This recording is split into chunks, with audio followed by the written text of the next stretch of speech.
Everyone, welcome to the legal classes and this is Rahul Chauhan. और आज हम लोग डिस्कस करने वाले हैं ट्रांसफर ऑफ प्रॉपर्टी एक्ट के अंदर सेक्शन 8 को, that is operation of transfer. Operation of transfer से हमारा मतलब होता है कि जब एक पर्सन अपनी प्रॉपर्टी को किसी दूसरे पर्सन के फेवर में ट्रांसफर करता है तो उसको क्या प्रोसीजर को फॉलो करना होता है, और जब प्रॉपर्टी ट्रांसफर होती है तो उसके साथ में और कौन कौन सी चीजें ट्रांसफर होती है। सो आइए शुरू करते हैं। सो गाइस, अगर हम एक जनरल सेंस में बात करें तो एक जनरल रूल हमारा कहता है कि जब एक पर्सन अपनी किसी प्रॉपर्टी को किसी दूसरे पर्सन के फेवर में ट्रांसफर करता है तो प्रॉपर्टी के ट्रांसफर होने से पहले जो भी राइट्स ट्रांसफरर एंजॉय कर रहा था वो सारे राइट्स इमीडिएटली ट्रांसफर हो जाते हैं ट्रांसफरी के फेवर में। अब कौन कौन से राइट होंगे? मान लो जो प्रॉपर्टी वहां पे उस पर्सन के पास में है, उस प्रॉपर्टी पे आने जाने के लिए कुछ रास्ता होगा, तो उस रास्ते का जो एक्सक्लूसिव राइट है वो भी ट्रांसफर हो जाएगा ट्रांसफरी के फेवर में। जहां वो रह रहा है उसके घर रोशनी आने के लिए जो जगह होगी, उसके घर पानी आने के लिए जो जगह होगी, वहां से पानी निकलने के लिए जो जगह होगी, वो भी इमीडिएटली ट्रांसफर हो जाएगी ट्रांसफरी के फेवर में। और प्रॉपर्टी के साथ जो लिमिटेशंस है वो भी ट्रांसफर होती हैं। अब लिमिटेशन क्या कि भाई मान लो कोई पर्सन अपनी प्रॉपर्टी तो ट्रांसफर कर सकता है, अब ऐसा तो है नहीं कि पड़ोसी की प्रॉपर्टी को उठा के ट्रांसफर कर देगा। तो जो लिमिटेशंस ओरिजिनली प्रॉपर्टी के साथ में अटैच थी वो लिमिटेशंस भी साथ में ट्रांसफर होंगी। और ये एक्ट भी कहता है transferee can not have better title than what the transfer himself had in the thing transfer, कि जो ट्रांसफरी है उसके पास में बेटर टाइटल हो ही नहीं सकता है। रीजन भी क्वाइट ऑब्वियस है कि भाई ट्रांसफर वही चीज तो ट्रांसफर कर सकता है जिसका उसके पास में राइट था, जिसकी ऑनरशिप जिसका राइट उसके पास में था ही नहीं, वो ट्रांसफर कर कैसे सकता है। तो ये हमारा एक जनरल रूल है। अब यहाँ पे क्वेश्चन ये अराइज होता है कि भाई ऑलरेडी जब एक जनरल रूल था तो एक्ट क्यों बनाया गया। तो इसको एक केस से समझते हैं। मान लो एक पर्सन है ए, वो अपनी प्रॉपर्टी को ट्रांसफर कर देता है बी के फेवर में। अब वो प्रॉपर्टी क्या थी? उसका एक घर था, वो उसने अपना घर सेल कर दिया बी को। अब जब सेल कर दिया तो वहां पे सेल डीड तैयार की गई। जब पूरा प्रोसीजर फाइनल हो गया तो ए अपना सामान वहां से निकालने लगा। जब ए अपना सामान वहां से निकाल रहा था तो बी ने वहां पे ऑब्जेक्शन किया। बी कहता है कि भाई तुमने तो अपना घर मुझे बेच दिया, तो अब तुम यहां से कुछ भी नहीं लेके जा सकते। अब वहां पे ए कहता है कि भाई मैंने तो सिर्फ अपना घर तुम्हें ट्रांसफर किया है, घर के अंदर का जो सामान है उस पे तो मेरा राइट है और ना ही वो मैंने ट्रांसफर किया है तुम्हें। बी कहता है कि भाई ये बात तुमने सेल डीड में तो कहीं स्पेसिफिकली मेंशन की नहीं थी, तो उसका मतलब ये हुआ कि जब तुमने मुझे अपना घर ट्रांसफर किया तो उस घर के अंदर जो भी कुछ था, जो भी फर्नीचर था या जो भी कुछ सामान था, वो भी मेरे फेवर में ट्रांसफर हो गया। तो यहाँ पे एक डिस्प्यूट अराइज होता है। अब ऐसे डिस्प्यूट्स को कैसे सेटल किया जाए, इसी का आंसर एक्ट देता है। बेयर एक्ट की लैंग्वेज पे ध्यान दें तो बेयर एक्ट कहता है unless a different intention is expressed or necessarily implied, कि अगर किसी चीज को स्पेसिफिकली मेंशन नहीं किया गया है तो a transfer of property passes forthwith to the transferee all the interest which the transfer is then capable of passing in the property and in the legal incident thereof, कि अगर किसी point को specifically mention नहीं किया गया है तो जैसे ही ट्रांसफर अपनी प्रॉपर्टी को ट्रांसफर करता है ट्रांसफरी के फेवर में, उसी के साथ में उस प्रॉपर्टी से रिलेटेड जितने भी राइट्स थे जिनको ट्रांसफर करने की कैपेबिलिटी ट्रांसफरर के पास में थी, वो इमीडिएटली ट्रांसफर हो जाएंगे ट्रांसफरी के फेवर में। और प्रॉपर्टी के साथ में जो कुछ लीगल इंसिडेंट अटैच थे वो भी इमीडिएटली ट्रांसफर हो जाएंगे ट्रांसफरी के फेवर में। इसी को एक केस में कोर्ट ने भी डिक्लेयर किया। एक केस था विश्वनाथ प्रसाद सिंह वर्सेस राजेंद्र सिंह का। इसमें कोर्ट ने कहा the object of this section is to clarify define what are the legal incident of each particular class of property which pass along the property when it is transferred. Court ने कहा कि भाई ये जो act बनाया गया है, इस एक्ट को बनाने का पर्पज ही ये है ताकि ये चीज क्लेरिफाई की जा सके कि जब एक प्रॉपर्टी का ट्रांसफर होता है तो उसके साथ में और कौन कौन से लीगल इंसिडेंट हैं जो कि ऑटोमेटिकली ट्रांसफर हो जाएंगे। सो आइए इनको देखते हैं। सबसे पहले हम बात करते हैं लैंड की। तो एक्ट कहता है where property to be transfer is land, its legal incident will include, कि जब लैंड का ट्रांसफर होगा तो उसके साथ में कुछ लीगल इंसिडेंट भी होंगे जो कि इमीडिएटली ट्रांसफर हो जाएंगे। कौन कौन से होंगे?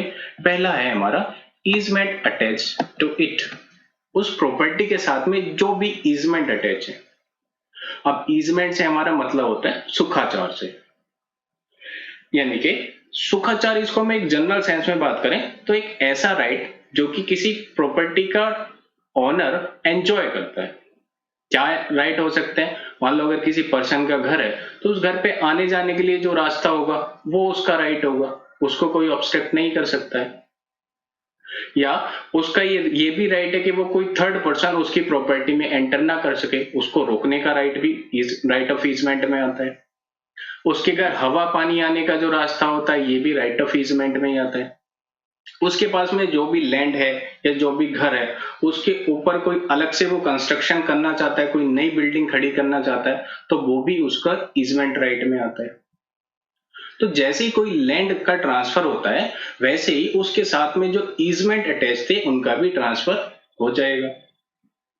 दूसरा, rent and profit occurring after the transfer, कि जैसे कोई लैंड का ट्रांसफर हुआ उसी टाइम पे अगर उस लैंड से कोई प्रॉफिट हो रहा था पर्सन को, या उसने किसी को वो रेंट पे दिया हुआ था, लीज पे दिया हुआ था, जहां से उसको एक मंथली सोर्स ऑफ इनकम था उसके पास में, तो वो भी इमीडिएटली ट्रांसफर हो जाएगा ट्रांसफरी के फेवर में। अब उस पे जो पहले वाला पर्सन था जो कि ट्रांसफरर है उसका कोई भी राइट नहीं रह जाएगा। एंड तीसरी चीज यहाँ पे क्या है?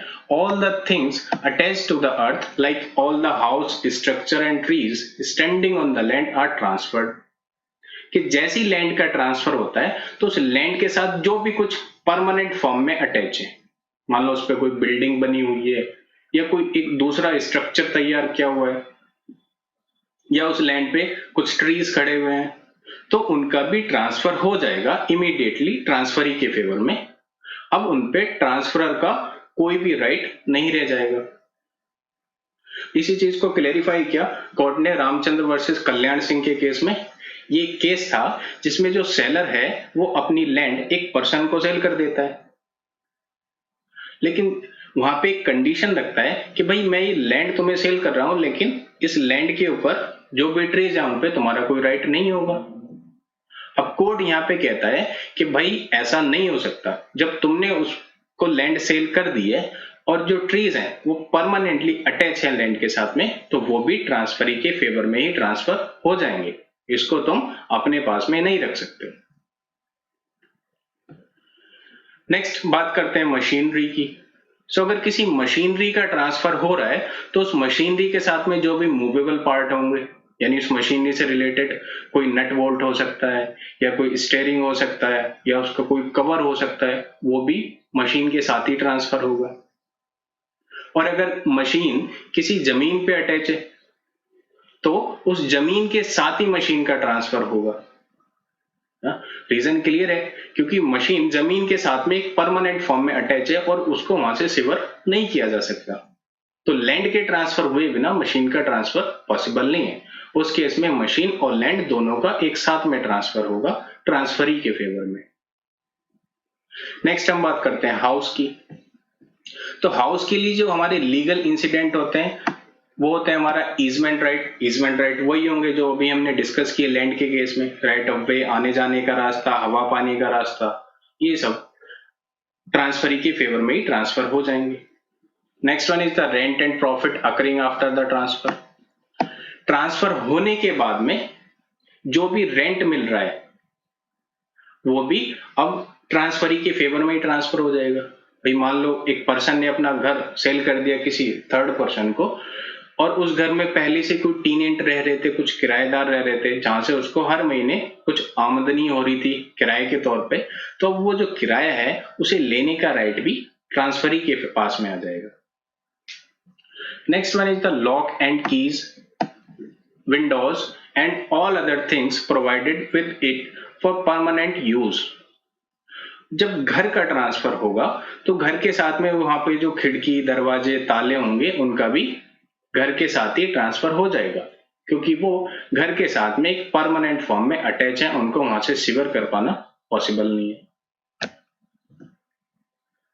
Next one is date. तो जब डेट की बात करते हैं तो जब एक डेट का ट्रांसफर होता है तो उसके साथ में सिक्योरिटीज का भी ट्रांसफर हो जाता है। गाइस, जब हम यहाँ पे डेट की बात कर रहे हैं तो हमारा मतलब केवल और केवल एक्शनेबल क्लेम से है। एज वी हम एक्शनेबल क्लेम्स को ऑलरेडी डिस्कस कर चुके हैं अपने सेपरेट वीडियो में। गाइस, आपने अगर उसको नहीं देखा तो प्लीज उसको जाके आप देख सकते हैं, लिंक आपको इस वीडियो के डिस्क्रिप्शन में मिल जाएगा। वापस टॉपिक पे आते हैं। तो यहाँ पे हम बात कर रहे हैं डेट की, तो डेट से हमारा मतलब होता है केवल और केवल अनसिक्योर्ड डेट। अनसिक्योर्ड डेट कौन से होते हैं? जिनके फेवर में कोई प्रॉपर्टी को गिरवी नहीं रखा गया है, जहां पे जो क्रेडिटर है जिसने पैसा उधार दिया है उसके पास उस पैसे को वसूलने के लिए कोई रास्ता नहीं होता है, वो आते हैं अनसिक्योर्ड डेट में। और उनके लिए जो राइट्स अवेलेबल होता है क्रेडिटर के पास में, उसको हम बोलते हैं एक्शनेबल क्लेम। तो इस केस में डेट से हमारा मतलब केवल और केवल अनसिक्योर्ड डेट यानी कि एक्शनेबल क्लेम से है। तो सेक्शन 8 कहता है कि जब डेट का ट्रांसफर होता है जब प्रॉपर्टी की फॉर्म में, तो उसके साथ जो सिक्योरिटीज थी उनका भी ट्रांसफर हो जाएगा एज ए लीगल इंसिडेंट। इसको एक एग्जांपल से समझते हैं। मान लो 3 पर्सन है, ए, बी और सी। पहले हम बात करते हैं ए और बी की।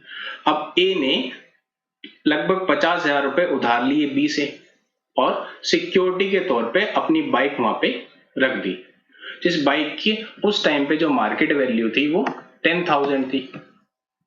अब यहाँ पे आप अंदाजा लगा सकते हो कि उसने उधार लिया कितना, 50,000 रुपए, और जो सिक्योरिटी के तौर पे जो उसने बाइक रखी उसकी कीमत कितनी थी, 10,000 रुपीज। अब इस केस में ए मान लो डिफॉल्ट कर देता है, पैसा लेके वापस नहीं लौटाता है, तो बी के पास में उस पैसे को वसूल करने के लिए कोई रास्ता तो है नहीं, क्योंकि जो सिक्योरिटी रखी गई है उसकी कीमत उतनी है नहीं कि उसको बेच के वो अपना पैसा वसूल कर सके। तो इस केस में बी का जो क्लेम होगा वो एक्शनेबल क्लेम की कैटेगरी में आएगा। अब होता क्या है कि बी ने भी सी से कुछ पैसा उधार लिया हुआ है। कितना उधार लिया है? एग्जाम्पल के लिए हमने मान लिया कि बी ने सी से 1 लाख रुपया उधार लिया हुआ है।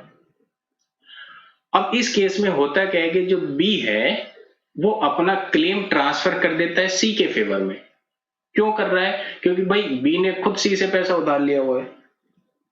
तो यहाँ पे जो राइट बनता है, सी अपना पैसा किससे वसूलेगा? ए से, क्योंकि बी ने अपना क्लेम ट्रांसफर कर दिया सी को। अब यहाँ पे जो दूसरा केस बनता है कि उस बाइक का क्या होगा जो कि ए ने बी के पास गिरवी रखवाई थी। तो एक्ट कहता है क्योंकि ये जो डेट है वो एक्शनेबल क्लेम की कैटेगरी में आता है, एक अनसिक्योर्ड डेट है, तो जब एक्शनेबल क्लेम का ट्रांसफर होगा तो उसके साथ में जो भी प्लेज या हाइपोथिकेशन या जो भी सिक्योरिटी के तौर पे वहां पे चीज रखी गई होगी वो भी ट्रांसफर हो जाएगी।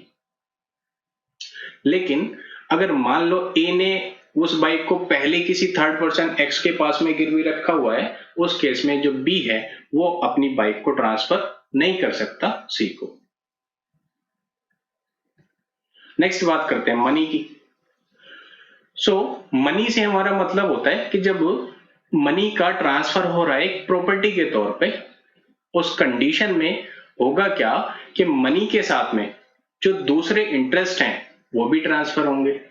दूसरे इंटरेस्ट क्या होंगे कि मान लो ए के पास में एक एफडी थी 1 लाख के अमाउंट की। अब ए ने अपनी उस एफडी को ट्रांसफर कर दिया बी के फेवर में। जैसे ए ने उस एफडी को ट्रांसफर कर दिया बी के फेवर में, तो उससे रिलेटेड जितने राइट थे वो सारे के सारे चले गए बी के पास में। उस केस में मान लो 1 साल के बाद में जो एफडी का अमाउंट इनिशियली 1 लाख रुपए था, 1 साल के बाद वो बढ़ के हो गया 1,10,000 रुपए। अब वहां पे जो 10,000 रुपए का इंटरेस्ट बना, उस इंटरेस्ट पे भी जो राइट होगा, जो अधिकार होगा, वो सिर्फ और सिर्फ बी का होगा। यहाँ पे ए का कोई भी राइट नहीं बनता है। सो इस तरह से मनी का ट्रांसफर भी हो जाएगा। सो गाइस, ये छोटा सा टॉपिक था, यहीं पे खत्म होता है। आई होप जो मैंने आपको समझाने की कोशिश की है आप उसको समझ पाए होंगे।